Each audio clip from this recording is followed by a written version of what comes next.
পূর্ব বর্ধমানের কালনা থেকে ডাকাতি করে ফেরার পথে একদল দুষ্কৃতী কালনা হয়ে হুগলির বলাগড়ে প্রবেশ করে। এই খবর পেয়ে বলাগড় থানার পুলিশ তৎপর হয়ে বিভিন্ন স্থানে নাকা চেকিং শুরু করে। পুলিশের তৎপরতা দেখে ডাকাত দল পালানোর চেষ্টা করে এবং ঘটনাক্রমে তারা কুলতি ঘাটের দিকে অগ্রসর হয়। মগরা থানাও এই খবর পেয়ে ত্রিবেণী কালীতলা এলাকায় নাকা চেকিং শুরু করে। পুলিশের উপস্থিতি টের পেয়ে ডাকাতের দলের সদস্যরা পুলিশের ওপর বোমা নিক্ষেপ করে। এর ফলে মগরা থানার একটি পুলিশের গাড়ির সামনে কাঁচ ভেঙে যায় এবং গাড়ির ক্ষতি হয়। তবে সৌভাগ্যক্রমে কোনো পুলিশ কর্মী বা সাধারণ মানুষের কোনো ক্ষতি হয়নি। পুলিশের অভিযানে দুটি বাইক সহ 4 জন দুষ্কৃতীকে আটক করা হয়। ত্রিবেণী কালীতলা থেকে একটি আগ্নেয়াস্ত্র উদ্ধার করা হয়েছে।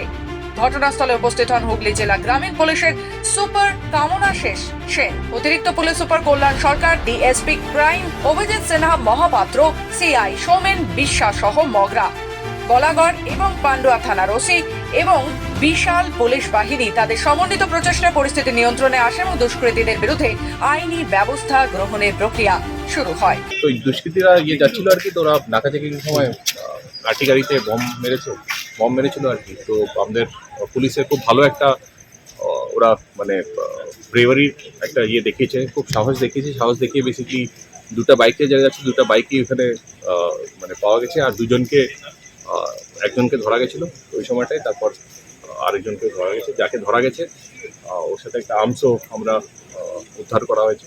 তো বাকি দুজনের আমাদের সার্চ চলছে আর কি। বাকি ইনভেস্টিগেশন যেটা আছে। কোন দিক দিয়ে এসছে স্যার? সেটা আপনার থেকে কি বলে এটাকে কালনার সাইড থেকে এসছে। কেউ ইনজোর্ড হয়েছে স্যার? না, থ্যাঙ্কফুলি আমাদের পুলিশের কারো কিছু হয়নি। তো এখনো চলছে সার্চ। सर इन लोगों ने क्या बम भी फेंका है क्या? हाँ, बम फेंका है। उन्होंने बम चार्ज किया था। तो थैंकफुली लकीली पुलिस में किसी का कुछ हुआ नहीं। गाड़ी डैमेज हुआ है। तो हम लोग जो भी है सब कार्रवाई करेंगे। কতগুলো স্যার বোম পড়েছে? कितना बम फेंका?